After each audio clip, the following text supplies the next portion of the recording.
তো আজ আমি তোমাদের সাথে খুবই গুরুত্বপূর্ণ কিছু অঙ্ক নিয়ে আলোচনা করব, যে অঙ্কগুলো প্রথম প্রান্তিক মূল্যায়ন পরীক্ষার জন্য খুবই গুরুত্বপূর্ণ। আশা করি এই অঙ্কগুলো তোমরা বেশি বেশি করে প্র্যাকটিস করবে। তো প্রিয় শিক্ষার্থী বন্ধুরা, তোমরা প্রথমেই দেখতে পাচ্ছ 13 পৃষ্ঠায় এখানে 8 নং একটি অঙ্ক রয়েছে। এই যে দেখতে পাচ্ছ 8 নং এর একটি অঙ্ক রয়েছে, এই অঙ্কটা খুবই গুরুত্বপূর্ণ। তারপর দেখতে পাচ্ছ 9 নং এ আরেকটি অঙ্ক রয়েছে, এই অঙ্কটিও খুবই গুরুত্বপূর্ণ। তারপর একদম নিচে দেখতে পাচ্ছ 6 নং এ একটি অঙ্ক রয়েছে। এই 13 পৃষ্ঠায় এই 3টি অঙ্ক তোমরা বেশি বেশি করে প্র্যাকটিস করবে। তো তারপরে দেখতে পাচ্ছ 16 পৃষ্ঠায় এই যে 14 নং যে অঙ্কটি আছে, এটি একটি সৃজনশীল অঙ্ক। এই অঙ্কটা খুবই গুরুত্বপূর্ণ। তারপর এইখান থেকে আরো কিছু অঙ্ক রয়েছে, যেমন উপরে 8 নং অঙ্কটি দেখতে পাচ্ছ, কোনো বাড়িতে 98,000 গ্রাম চাল আছে, তাদের যদি প্রতিদিন 650 গ্রাম চাল লাগে তবে কততম দিনে চাল শেষ হবে। তারপরে এখানে দেখতে পাচ্ছ 11 নং একটি অঙ্ক রয়েছে, রাখি প্রতি মাসে 950 টাকা সঞ্চয় করে কততম মাসে তার সঞ্চিত টাকা 50,000 অতিক্রম করবে। উত্তর ক্রমবাচক সংখ্যায় লিখতে হবে। মানে হলো যে এই 16 পৃষ্ঠায় যে কয়েকটি অঙ্ক রয়েছে, এই সবগুলো অঙ্কই খুবই গুরুত্বপূর্ণ। তোমরা অবশ্যই এই 16 পৃষ্ঠায় সবগুলো অঙ্ক তোমরা বেশি বেশি করে প্র্যাকটিস করবে। তারপর 17 পৃষ্ঠায় তোমরা দেখতে পাচ্ছ 2টি সৃজনশীল অঙ্ক রয়েছে, 1 আর 2। অজানা রাশিকে ক ধরে নিচের বাক্যগুলো প্রকাশ করি। এখানে 1 আর 2 নং 2টি অঙ্ক রয়েছে। তারপর 2 নং এ দেখতে পাচ্ছ অজানা সংখ্যাকে ক ধরে গাণিতিক বাক্য লিখি এবং ক এর মান নির্ণয় করি। এখানেও 2টি অঙ্ক রয়েছে। এই 17 পৃষ্ঠায় তোমরা এই 2টি অঙ্ক বেশি বেশি করে প্র্যাকটিস করবে। তারপর তোমরা 19 পৃষ্ঠায় দেখতে পাচ্ছ, এই যে 19 পৃষ্ঠায়, এই 19 পৃষ্ঠায় এই যে 2 নং এ দেখতে পাচ্ছ একটি অঙ্ক রয়েছে, রোমানা ক সংখ্যক টিস্যু বক্স 48 টাকা দরে কিনে দোকানিকে খ টাকা দিলে দোকানি তাকে 116 টাকা ফেরত দিল। এখানে 1 আর 2 এটাও একটা সৃজনশীল অঙ্ক। এই অঙ্কটা কিন্তু খুবই গুরুত্বপূর্ণ। আশা করি এই অঙ্কটি তোমরা বেশি বেশি করে প্র্যাকটিস করবে। তারপর এখানে 3 নং এ একটি অঙ্ক দেখতে পাচ্ছ, আইমান বাজার থেকে ক সংখ্যক ডিম কিনলো এবং সে দোকানিকে মোট খ টাকা দিল। প্রতিটি ডিমের দাম হলো 12 টাকা। নিচের প্রশ্নগুলোর উত্তর খুঁজি। ক নং প্রশ্নটি হলো ক এবং খ এর মধ্যে সম্পর্ক কি? আর 2 নং প্রশ্নটি হলো ক এর মান 10, 11, 15 হলে খ এর মানগুলো কি হবে? তো প্রিয় শিক্ষার্থী বন্ধুরা, তারপর তোমরা 21 পৃষ্ঠায় দেখতে পাচ্ছ, এখানে 5 নং এ একটি অঙ্ক দেখতে পাচ্ছ, 1 ডজন ডিম ও 5টি মুরগির মূল্য একত্রে 1395 টাকা। একটি ডিমের মূল্য 10 টাকা হলে একটি মুরগির মূল্য কত? বন্ধনী ব্যবহার করে সমস্যাটিকে গাণিতিক বাক্যে প্রকাশ করে সমাধান করি। এখানে এই যে দেখতে পাচ্ছ, বন্ধনী ব্যবহার করে সমস্যাটিকে গাণিতিক বাক্যে প্রকাশ করে সমাধান করি, এই কথাটি কিন্তু তোমাদের পরীক্ষায় নাও থাকতে পারে। শুধুমাত্র এই যে একটি মুরগির মূল্য কত এই পর্যন্ত প্রশ্নের মধ্যে থাকতে পারে। তারপর এখানে 4 নং এ একটি অঙ্ক দেখতে পাচ্ছ, 3 ডজন ডিম ও 5 হালি কলার মূল্য 620 টাকা। 1 ডজন ডিমের মূল্য 140 টাকা হলে একটি কলার মূল্য কত? এখানে এই যে বন্ধনী ব্যবহার করে সমস্যাটিকে গাণিতিক বাক্যে প্রকাশ করে সমাধান করি, এই কথাটা কিন্তু নাও থাকতে পারে। শুধুমাত্র এইখান থেকে এই পর্যন্ত পরীক্ষার মধ্যে থাকতে পারে।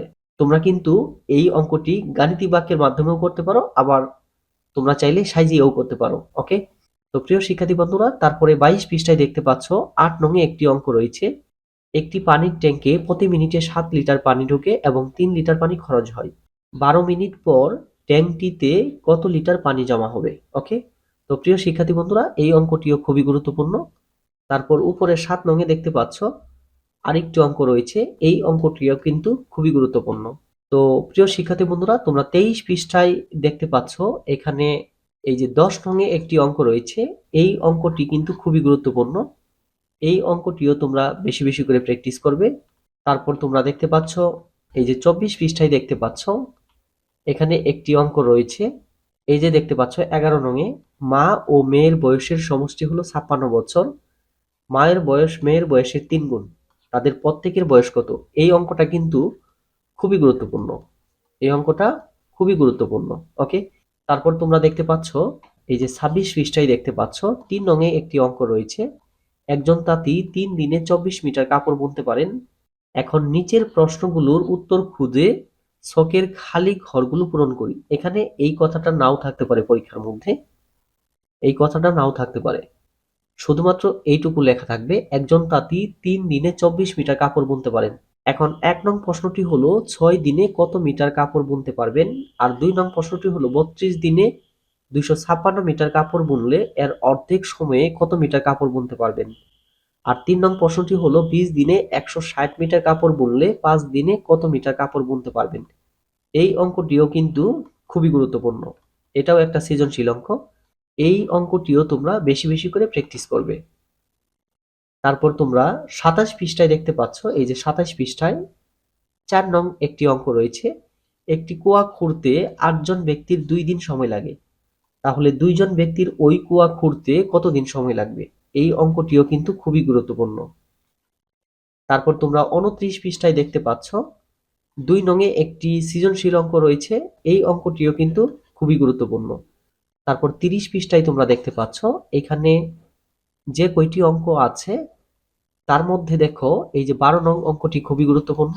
তারপর এখানে 15 নং অঙ্কটি দেখতে পাচ্ছ, এটা একটা সৃজনশীল অঙ্ক। এই অঙ্কটিও খুবই গুরুত্বপূর্ণ। তো তোমরা কি করবে, এই 30 পৃষ্ঠায় এই অঙ্কগুলো সবগুলাই তোমরা বেশি বেশি করে প্র্যাকটিস করবে। তারপর 34 পৃষ্ঠায় তোমরা দেখতে পাচ্ছ 6 নংয়ে একটি সৃজনশীল অঙ্ক রয়েছে। এই অঙ্কটিও কিন্তু খুবই গুরুত্বপূর্ণ। তারপর তোমরা 45 পৃষ্ঠায় দেখতে পাচ্ছ, এই যে 45 পৃষ্ঠায় এই অঙ্কটি কিন্তু আরো গুরুত্বপূর্ণ। এই অঙ্কটি আরো বেশি গুরুত্বপূর্ণ, কেননা এই অঙ্কটা পরীক্ষার মধ্যে আসার সম্ভাবনা প্রায় 100%, প্রায় 100% এই অঙ্কটি পরীক্ষার মধ্যে আসার সম্ভাবনা। ওকে, তো আশা করি তোমরা এই অঙ্কটিও বেশি বেশি করে প্র্যাকটিস করবে। এই অঙ্কটিও কিন্তু একটি সৃজনশীল অঙ্ক। ওকে, তো প্রিয় শিক্ষার্থী বন্ধুরা, তোমরা 48 পৃষ্ঠায় দেখতে পাচ্ছ এখানে যে কয়েকটি অঙ্ক আছে এর মধ্যে এই যে তোমরা 13 নংয়ে যে অঙ্কটি দেখতে পাচ্ছ, 3টি ঘন্টা একত্রে বাজার পর যথাক্রমে 15, 20, 25 মিনিট অন্তর বাজতে লাগলো। এখন 1 নং প্রশ্নটি হলো কতক্ষণ পর ঘন্টাগুলো আবার একসঙ্গে বাজবে? আর 2 নং প্রশ্নটি হলো ঘন্টা 3টি দুপুর 1টায় বাজার পর পরবর্তীকালে কোন সময় পুনরায় একত্রে বাজবে? এই অঙ্কটি। তারপর 14 নংয়ে দেখতে পাচ্ছ একটি আয়তকার মেঝের ছবি আছে এখানে। এটাও একটা সৃজনশীল অঙ্ক। এই অঙ্কটি কিন্তু আসার সম্ভাবনা হলো 100%। ওকে, তো আশা করি তোমরা এই 14 নং অঙ্কটি বেশি বেশি করে প্র্যাকটিস করবে। শুধু 14 নং না, এই 48 পৃষ্ঠায় 14, তারপরে 15, তারপর হলো যে 13, তারপর এখানে দেখতে পাচ্ছ হলো যে এই যে 12 নং অঙ্কটি। মোট কথা হলো এই 48 পৃষ্ঠার সবগুলো অঙ্কই তোমরা বেশি বেশি করে প্র্যাকটিস করবে। তো প্রিয় শিক্ষার্থী বন্ধুরা, আজকের ভিডিওতে আমি যে কয়েকটি অঙ্ক নিয়ে তোমাদের সাথে আলোচনা করলাম, এই অঙ্কগুলো তোমাদের প্রথম প্রান্তিক মূল্যায়ন পরীক্ষায় আসার সম্ভাবনা কিন্তু অনেক বেশি। এই জন্য তোমরা কি করবে, এই অঙ্কগুলা বাসায় বেশি বেশি করে প্র্যাকটিস করবে। তো প্রিয় শিক্ষার্থী বন্ধুরা, আজকের ভিডিওটি এই পর্যন্তই। কথা হবে পরবর্তী অন্য কোনো ভিডিওতে অন্য কোনো টপিক নিয়ে। সেই পর্যন্ত সবাই ভালো থাকো, সুস্থ থাকো। আসসালামু আলাইকুম।